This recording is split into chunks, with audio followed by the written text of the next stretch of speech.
2021, año de la sobrenaturalidad divina, más allá de los límites. Gracias por conectarse a nuestro canal Mirejín Panamá. Sean todos bienvenidos. Muy buenas noches, amados hermanos y amigos, que el Señor les continúe bendiciendo en este día tan especial, 15 de abril del año 2021, el año de la sobrenaturalidad divina más allá de los límites. Queremos una vez más agradecerle al Señor esta oportunidad que Él nos da de estar juntos para seguir estudiando su palabra. Y quiero agradecerle profundamente a usted el haber separado este espacio de tiempo para poder nutrirse con la palabra de Dios. Es importante el estudio de la palabra del Señor. El Señor Jesucristo dijo, estudien, profundicen en las Escrituras, porque a ustedes les parece que en ellas tienen la vida eterna y ellas son las que dan testimonio de mí. Así que qué bueno es que el Señor nos dé la oportunidad de seguir juntos estudiando su hermosa y maravillosa palabra. Vamos a tener una oración delante de nuestro Dios para poder empezar este estudio, dedicarnos y rendirnos a Él para que Él nos pueda edificar y fortalecer.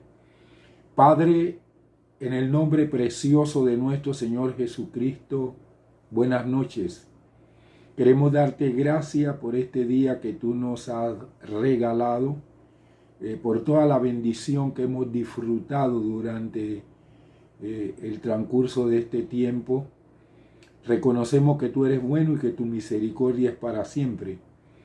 Y a causa de esa misericordia, esa bondad y esa gracia tuya, estamos delante de ti para continuar con el estudio de tu palabra.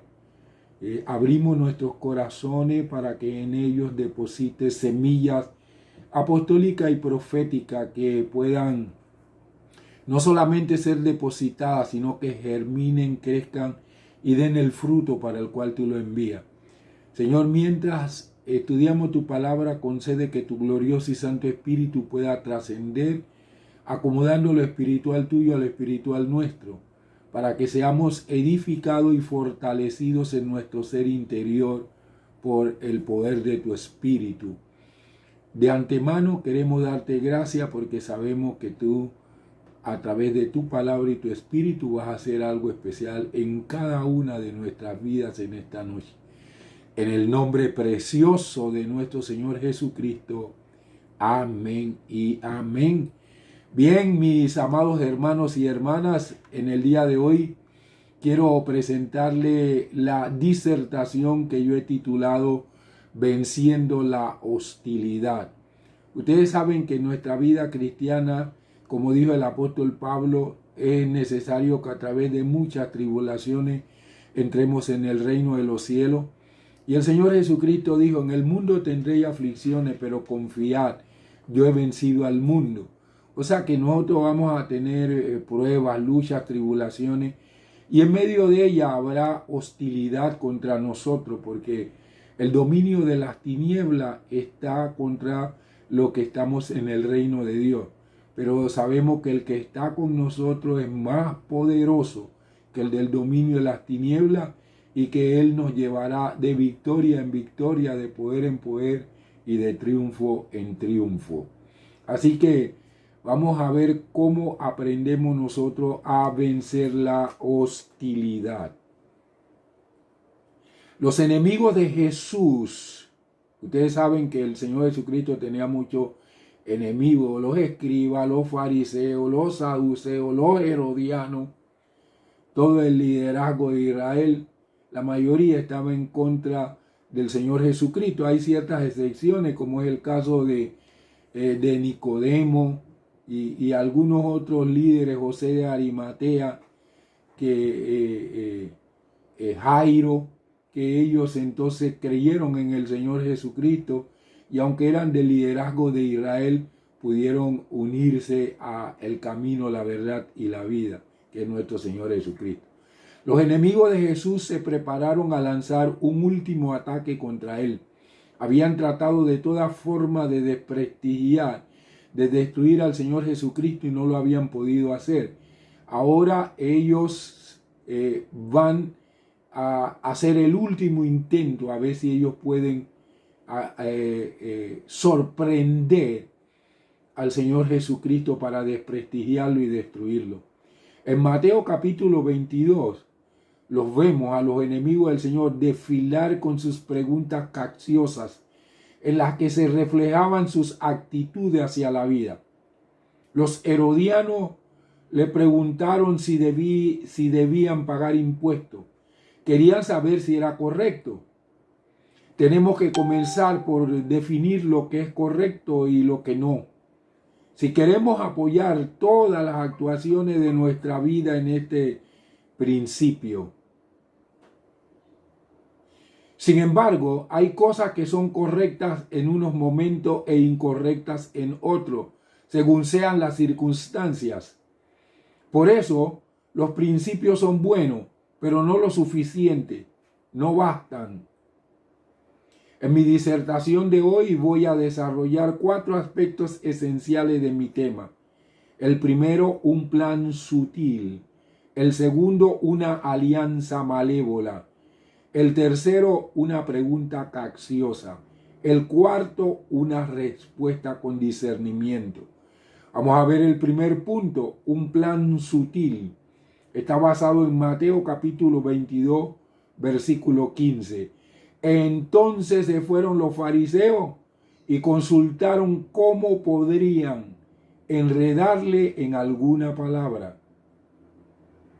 Amados hermanos y hermanas, ¿es posible imaginarse algo más absurdo que el intento de enredar a Jesús en sus propias palabras? Esto habría sido difícil, aunque solo se hubiera tratado de un profeta de Dios o un sabio maestro. Él era mucho más, era y es el Hijo de Dios. Sabía lo que había en el hombre, como dice Juan 2:25. Era una tarea imposible, pero los jefes religiosos y políticos nunca cejaron en su empeño por desacreditar y destruir a Jesús. La gente estaba llegando de todas partes de la Tierra Santa para celebrar la Pascua en Jerusalén. Las multitudes emocionadas se arremolinaban alrededor de Jesús en aquel día, el último en que enseñaría públicamente en el templo. Los acontecimientos del día lo pusieron de nuevo en una confrontación abierta con sus enemigos. Había capturado de tal manera la imaginación de la gente que sus enemigos tenían miedo de aventurarse a arrestarlo o actuar violentamente contra él en público. Ellos habían tratado en vano de desacreditar su condición de líder religioso. Ahora querían producir un choque entre él y el gobierno romano, o hacerlo caer en el descrédito y la repulsa del propio pueblo judío. El Sanedrín se sentía complacido si lograban que él dijera algo que se pudiera interpretar como falta de lealtad, de manera que las autoridades romanas se vieran obligadas a juzgarlo. Vamos al segundo punto, una alianza malévola. Lo sustenta Mateo capítulo 22, versículo 16. Dice, después enviaron a él discípulos de ellos junto con los herodianos, diciendo, Maestro, sabemos que eres hombre de verdad, que enseñas el camino de Dios con verdad y que no te cuidas de nadie, porque no miras las apariencias de los hombres. ¿Por qué parece extraño que los fariseos y los herodianos quisiesen formar una alianza contra Cristo? Los fariseos y los herodianos, que siempre habían sido enemigos, Olvidaron su diferencia por un instante para formar una coalición contra Jesús, hacia quien sentían una hostilidad común. Lo mismo dice la Biblia que sucedió con Herodes y con Pilato. Ellos no se llevaban, pero por causa del Señor Jesús se hicieron amigos, hicieron una alianza. Así fue los fariseos con los herodianos, enemigos acérrimos, pero para tratar de destruir al Señor Jesucristo, dejaron todas esas diferencias a un lado y formularon unas preguntas tremendas. Ahora, vamos a ver quiénes eran los fariseos y quiénes eran los herodianos y por qué ellos eran enemigos tan acérrimos, porque esto es lo que nos pone en contexto de la manera como ellos se unieron e hicieron alianza para tratar de destruir al Señor Jesucristo. Los fariseos, su nombre significa separados, y constituían una de las sectas dominantes en el judaísmo de los tiempos de Cristo. Eran maestros e intérpretes de la ley escrita y de lo que llamaban ley oral o tradición, y muy estrictos en sus observancias. Después de la destrucción de Jerusalén en el año 70, se convirtieron en los líderes indiscutidos del pueblo judío, al desaparecer con el templo todo resto de influencia sacerdotal. Herodianos, ¿quiénes eran los herodianos? Partido exclusivamente político que apoyaba la dinastía de Herodes, considerando a sus miembros como los que salvarían al pueblo de manos de los romanos. Solían ser enemigos de los fariseos, aunque en este momento decidieron aliarse con ellos contra Jesús. Según su manera de ver, Jesús era una amenaza para la dinastía que ellos apoyaban. Recordemos cuál fue la razón de su sentencia, según Pilato mandó a ponerle en la cruz. Miren esto, Juan 19, del 19 al 22. Aquí se refiere el apóstol acerca de los herodianos. Pilato escribió y puso sobre la cruz un letrero en el cual fuese escrito: Jesús de Nazaret, rey de los judíos. Entonces muchos de los judíos leyeron este letrero, porque el lugar donde Jesús fue crucificado estaba cerca de la ciudad, y el letrero estaba escrito en hebreo, en latín y en griego. Los principales sacerdotes de los judíos, herodianos, le decían a Pilato: no escriba rey de los judíos, sino, este dijo: soy el rey de los judíos. Pilato respondió: lo que he escrito, he escrito. Amados hermanos y hermanas, los fariseos, fieramente celosos de la ley, hicieron las paces con los herodianos, un partido político totalmente indiferente ante la religión. Los fariseos eran judíos deseosos de liberar a su nación del yugo romano. Los herodianos creían en una cooperación total con el gobierno romano y apoyaban a la casa de Herodes. Aquella alianza era realmente inicua. Consultaron cómo sorprenderle en alguna palabra. Usaron todas las artes de la maldad y la hipocresía contra Jesús. No es nada raro que aquellos que tienen diferencias entre sí en otros puntos se asocien contra Cristo. Ciertamente, dice la palabra de Dios, engañoso es el corazón más que todas las cosas y perverso, según dice Jeremías 17:9. Déjenme contarle aquí una pequeña anécdota.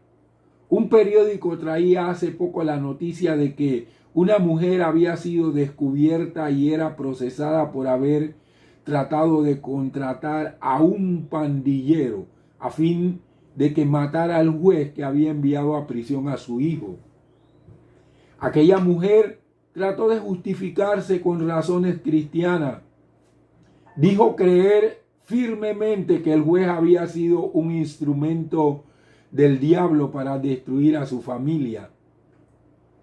Por supuesto que este tipo tan extraño de manifestaciones suele surgir de enfermedades de tipo emocional. Sin embargo, vemos con demasiada frecuencia que los cristianos se confunden con respecto a la naturaleza de la hostilidad que se levanta contra nosotros, contra ellos.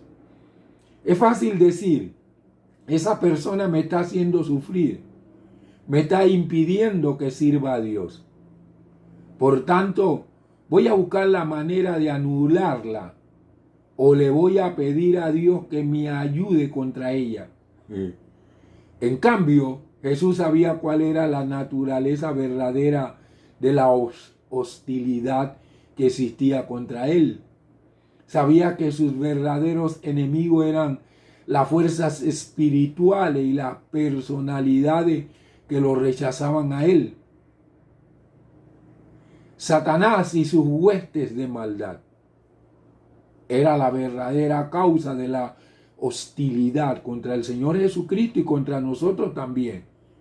Lo único que él utiliza personas que no están alineadas y sincronizadas con el Señor Jesucristo para enviarnos los ataques. Pero nosotros debemos reconocer quién está detrás de cada una de esas personas que nos atacan. Esto le permitió enfrentarse con la hostilidad de los humanos de una manera correcta, sin dejarse apartar jamás de la guerra espiritual en que estaba envuelto. Pablo nos los aclaró definitivamente al revelarnos quiénes son nuestros verdaderos enemigos. Así dijo el apóstol Pablo, inspirado por el Espíritu Santo: no tenemos lucha contra sangre y carne, sino contra principados, contra potestades, contra los gobernadores de las tinieblas de este siglo, contra huestes espirituales de maldad en las regiones celestes, como dice Efesios 6:12.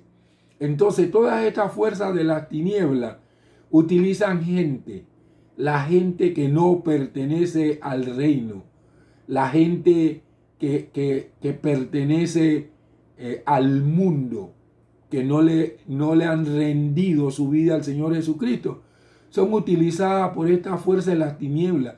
Y a veces también aquellos que aún a pesar de haberle entregado su vida a Cristo, todavía no se han alineado correctamente con el Señor. Son usados en medio de la iglesia para lanzarle ataque, para que el enemigo sea hostil contra los que verdaderamente viven una vida que le agrada a Dios. Por eso la palabra del Señor dice: el que quiera vivir agradando a Dios tendrá que padecer muchas cosas. Vamos al tercer punto. Una pregunta capciosa. Está basado en Mateo 22, versículo 17. Que dice así: dinos pues, ¿qué te parece? ¿Es lícito dar tributo al César o no? ¿Con qué propósito fue hecha esta pregunta dirigida a Jesús? Manifestando un desconocimiento total de la personalidad de Jesús, los fariseos y los herodianos decidieron recurrir al halago y le llamaron maestro, o sea, rabino. Nicodemo había sido sincero al decirle rabí. Sabemos que ha venido de Dios como maestro. Hay una diferencia. En cambio, en esta ocasión se trataba de una evidente hipocresía, porque la intención de aquellos enemigos de Cristo era tentarlo. La de Nicodemo era nutrirse de alguien que él consideraba que había hecho muchas señales y que según Nicodemo él no hubiera podido hacer esas señales si Dios no estaba con él.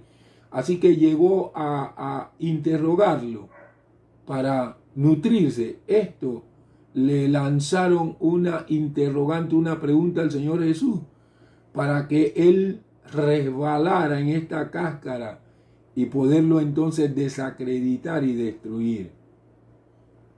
Fingieron querer que él le resolviera una cuestión de conciencia, pero no hicieron la pregunta porque querían orientación, como Nicodemo. Más bien, era algo similar a cuando un abogado interroga a alguien acusado de herejía o de algún delito. ¿Por qué trataron de adular tanto a Jesús? ¿Qué dice la Biblia de la adulación? Al tratar a Jesús con adulación, en realidad estaban reconociendo 4 cosas acerca de él, que nosotros a través de la boca de estos enemigos del Señor Jesucristo debemos descubrir la personalidad del Señor. 1, era sincero. 2, era un maestro digno de confianza en sus enseñanzas sobre los caminos de Dios. 3, no adulaba a nadie.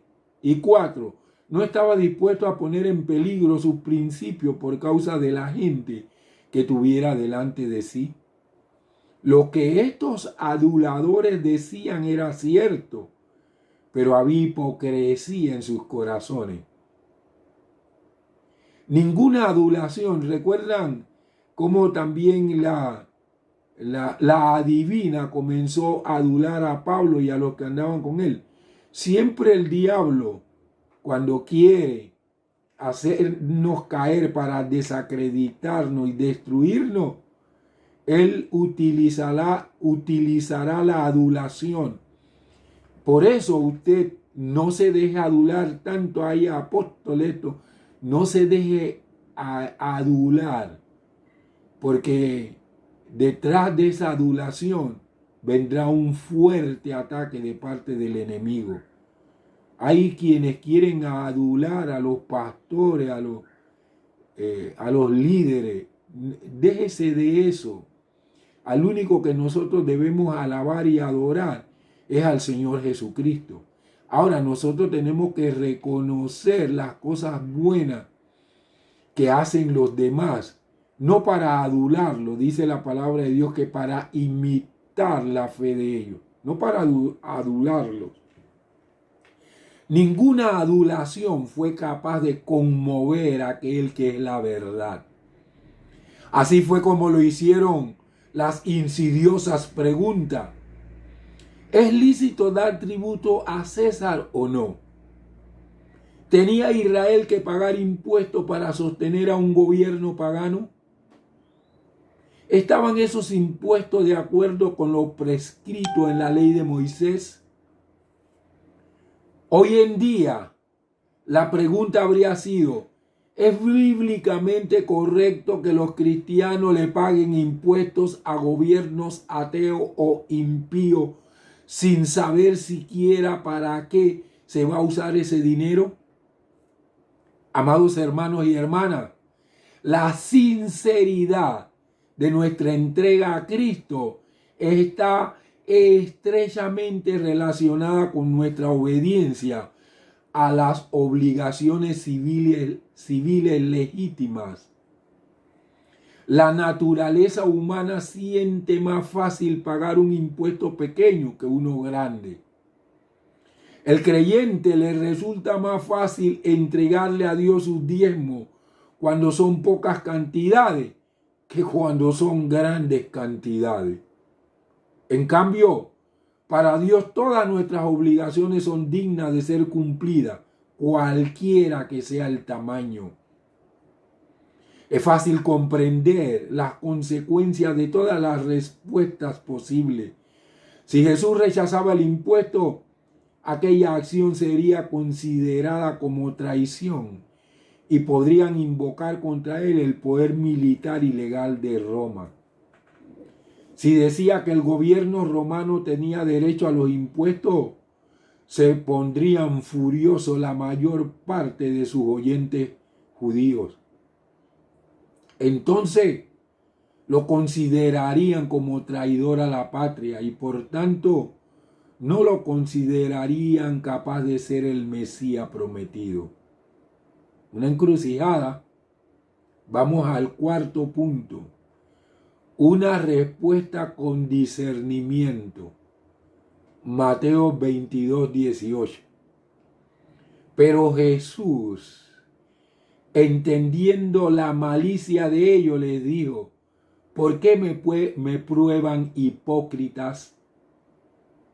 Jesús conoció las intenciones escondidas detrás de la artificialidad de los que habían venido a tentarlo y los llamó hipócritas. Nadie es suficientemente hábil para esconder de los escrutadores ojos del Señor las verdaderas intenciones que alberga en el corazón. Como dice Juan 2:24, pero Jesús mismo no confiaba en ellos porque los conocía a todos. A veces nosotros tenemos malas intenciones y creemos que con esas malas intenciones podemos engañar a la gente y a veces incluso hasta le engañamos. Pero lo que nosotros no sabemos es que Dios está pendiente de todo lo que hay en el interior de nosotros. Yo siempre he dicho lo siguiente: es mejor ser íntegro delante de Dios que tratar uno de conservar su reputación. A veces uno hace cosas malas y no quiere reconocerlo por su reputación. Ay, ¿qué va a pensar la gente de mí? Ay, siendo yo el pastor, siendo yo el apóstol, siendo yo el profeta, siendo yo el papá, siendo yo la mamá. Entonces no queremos reconocer nuestros errores. Pero quiero decirle que Dios conoce la intención de nuestros corazones. Dios sabe lo que hay dentro de nuestros corazones. Y nosotros debemos de actuar con sinceridad. Para poder reconocer nuestros errores, nosotros tenemos que tener por encima la integridad de la reputación. Vamos a ver también, mire, pero Jesús mismo no confiaba en ellos porque los conocía a todos. Vamos a ver otros pasajes. Juan 16:30. Los discípulos le dijeron al Señor Jesucristo: ahora entendemos que sabe todas las cosas y no necesita que nadie te pregunte. En esto creemos que has salido de Dios. Vamos a ver también Juan 21:17. Cuando el Señor Jesucristo confrontó a Pedro por haberle negado 3 veces. En la confrontación, al final Pedro tuvo que reconocer que el Señor Jesucristo conoce todas las cosas y sabe lo que hay en el corazón.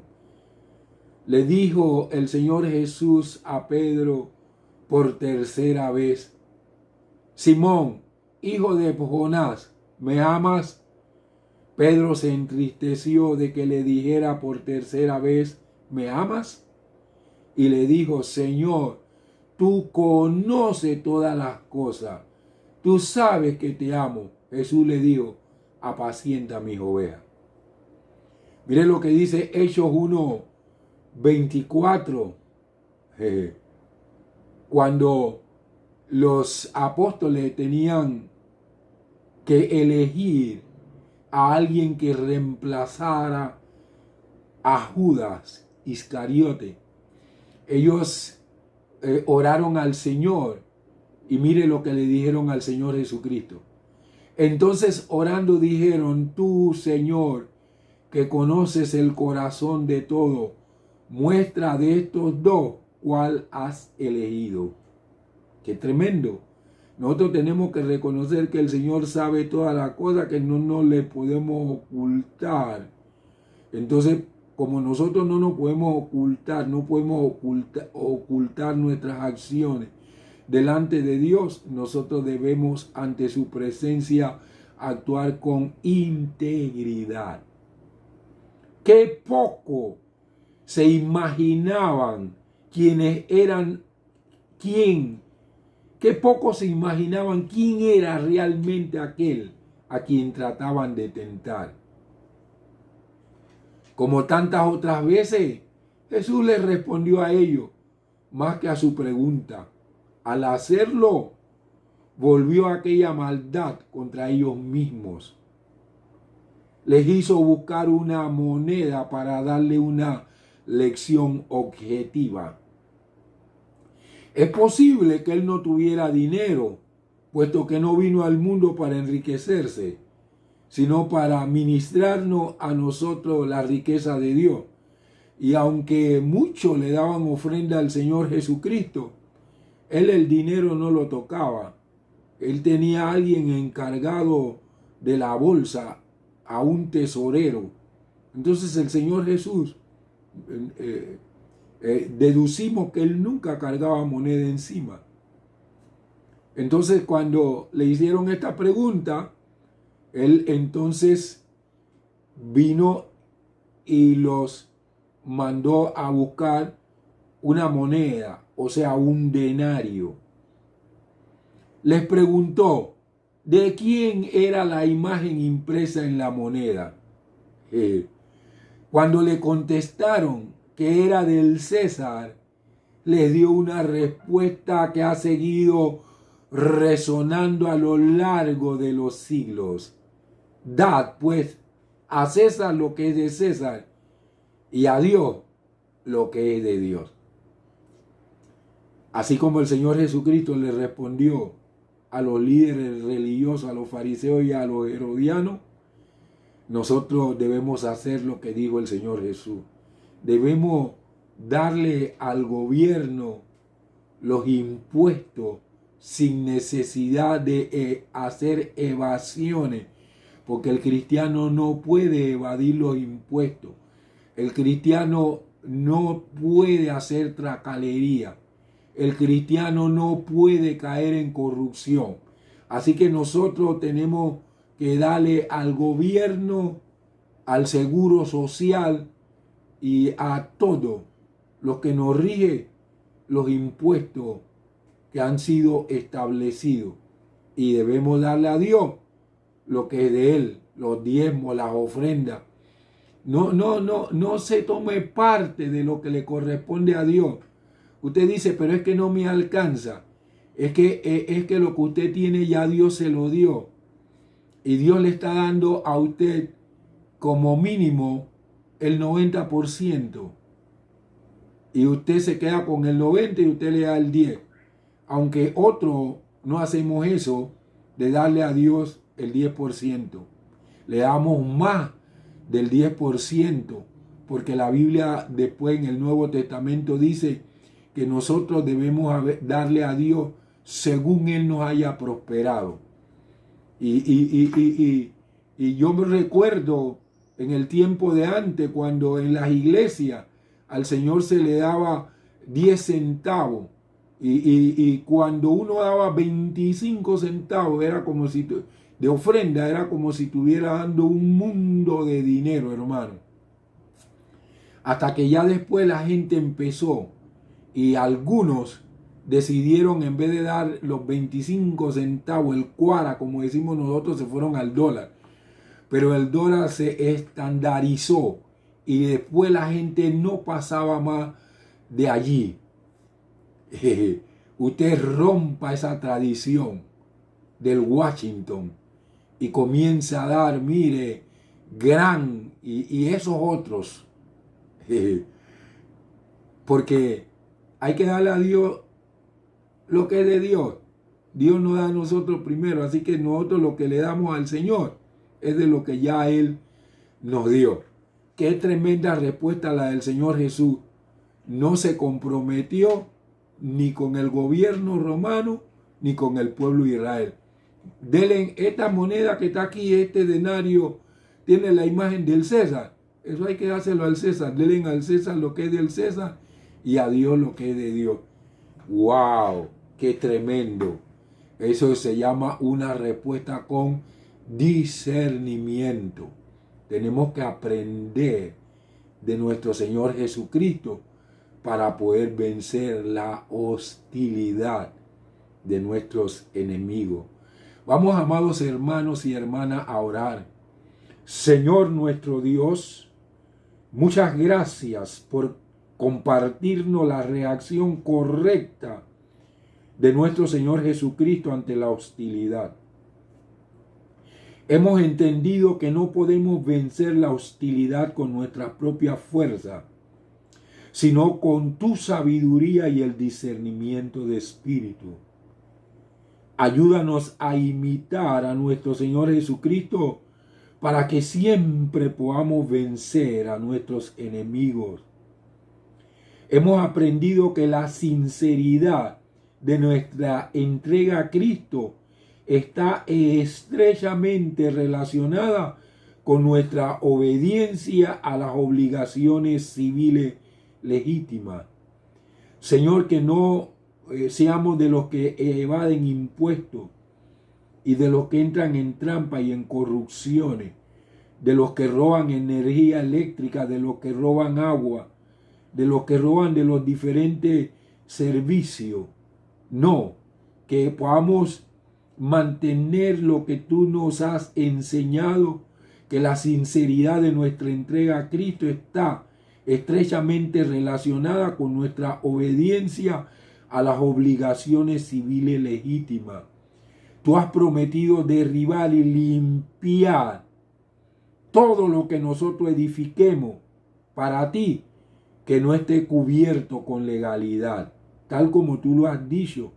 Tú este año, Señor, tú este año vas a vencer los círculos viciosos de pecado. Tú has prometido hacerlo y nosotros lo veremos. Tú prometiste pelear contra la corrupción y nosotros veremos la obra tuya en contra de la corrupción. Ayúdanos, Padre, también a serte fiel en nuestros diezmos y ofrenda, sin importar cuál sea el tamaño. Señor nuestro Dios, qué maravilloso eres tú al enseñarnos las cosas que nos pueden llevar a reflejar el carácter de nuestro Señor Jesucristo, porque nosotros estamos anhelantes de ser como nuestro Señor Jesús. Como dijo Pablo, sean imitadores de mí como yo soy imitador de Cristo. Queremos imitar a nuestro Señor Jesucristo. Padre, estamos anhelantes de ser moldeados en nuestro carácter conforme al de Cristo, para así poder reflejar tu maravillosa imagen aquí en la tierra. Queremos darte muchas gracias por este tiempo que nos has regalado de estudio de tu palabra. Ayúdanos a guardarla en nuestros corazones. En el nombre precioso de nuestro Señor Jesucristo. Amén y amén. Mis amados hermanos y hermanas, amigos y amigas, quiero una vez más agradecerle todo este tiempo que usted dispuso para recibir esta enseñanza, que ella sea de provecho a su vida espiritual. Quiero invitarle para estar una vez más con nosotros el día domingo a las 5 de la tarde, donde seguiremos estudiando el libro de los Hechos del Espíritu Santo. Mientras llegue ese tiempo, que el Señor le guarde, le proteja, le cubra, le bendiga y le prospere en todas las cosas. Bendiciones en el nombre de Jesús. Esta ha sido otra transmisión de Medellín, Panamá. Recuerde sintonizarnos los días jueves a las 7 p.m. y domingos a las 5 p.m. Además de nuestros servicios en vivo los domingos a las 10 a.m. Gracias por conectar.